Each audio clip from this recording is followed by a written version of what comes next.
छोटू ने power button दबाने से पहले आर्यन की तरफ देखा। साहब, यह मशीन नहीं है, इसे हुक्म मत देना, इसे दोस्त की तरह बुलाना।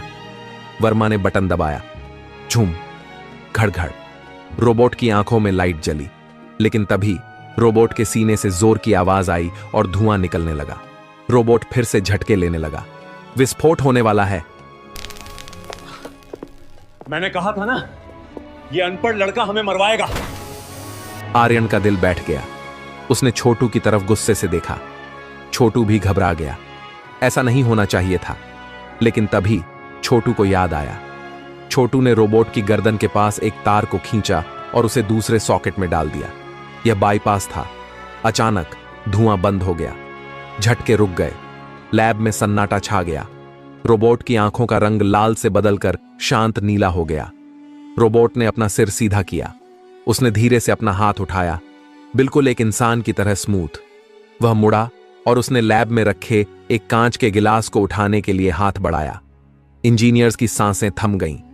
पिछली बार उसने सब तोड़ दिया था। रोबोट की उंगलियों ने गिलास को कोमलता से पकड़ा और बिना तोड़े उसे उठाकर छोटू के सामने कर दिया, जैसे उसे पानी ऑफर कर रहा हो। आर्यन खन्ना अपनी जगह से हिल नहीं पाए। जो काम दुनिया के सर्वश्रेष्ठ इंजीनियर नहीं कर पाए, वो एक कूड़ेदान के वाशर और गंदे तेल ने कर दिया था। लेकिन असली चमत्कार अभी बाकी था। लैब में गहरा सन्नाटा था। मिस्टर वर्मा का मुंह खुला का खुला रह गया था। रोबोट अब पूरे कमरे में चल रहा था, बिना लड़खड़ाए, बिना शोर किए। उसकी चाल में एक गजब का संतुलन, बैलेंस था। आर्यन खन्ना धीरे धीरे चलते हुए छोटू के पास आए। उन्होंने झुककर उस बच्चे के गंदे, काले, ग्रीस से सने हाथों को अपने हाथों में ले लिया। उनकी आंखों में आंसू थे। तुमने यह कैसे किया? आर्यन ने अविश्वास से पूछा। छोटू ने मासूमियत से जवाब दिया, साहब, आपके साहब लोग, इंजीनियर्स, किताब पढ़कर मशीन को समझाते हैं कि उसे क्या करना है। मैं मशीन की सुनता हूं कि वो क्या चाहती है।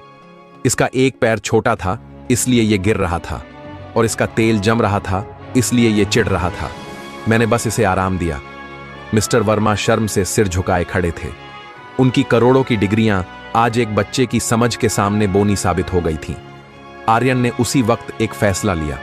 उन्होंने लैब के माइक पर घोषणा की, जिसे पूरी कंपनी ने सुना।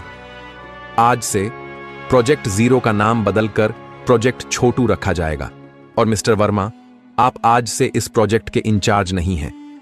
यह बच्चा, जिसका नाम छोटू है, आज से हमारी इनोवेशन टीम का मुख्य सलाहकार, चीफ एडवाइजर होगा। लेकिन सर, यह बच्चा है, अनपढ़ है।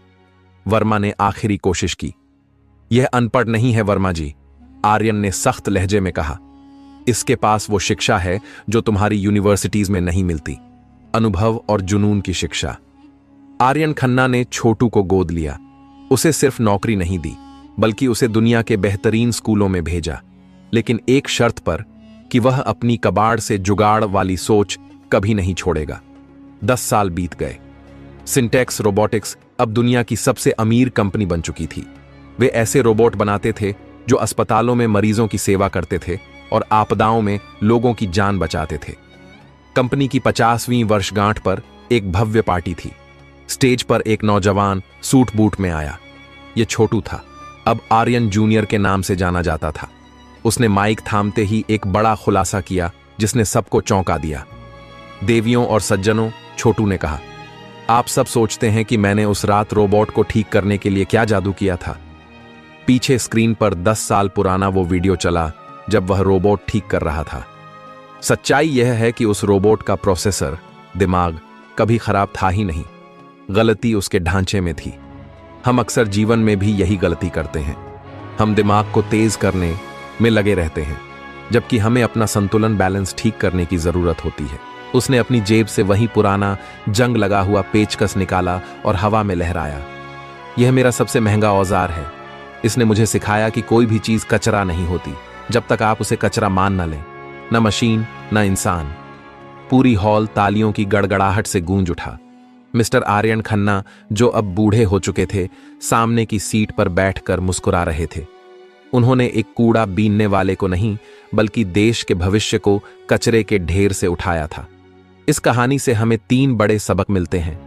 प्रतिभा की कोई वेशभूषा नहीं होती, हुनर महलों में भी हो सकता है और कचरे के ढेर में भी। किसी के कपड़े देखकर उसकी काबिलियत का अंदाजा नहीं लगाना चाहिए।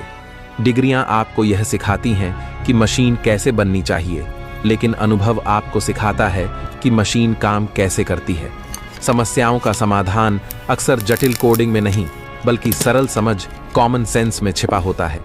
जो रोबोट कचरा समझकर फेंक दिया गया था, वही दुनिया का सबसे बेहतरीन आविष्कार बना। इसी तरह हमें कभी भी खुद को या दूसरों को बेकार नहीं समझना चाहिए। सही नजरिया और थोड़ी सी मरम्मत किसी भी कबाड़ को सोना बना सकती है।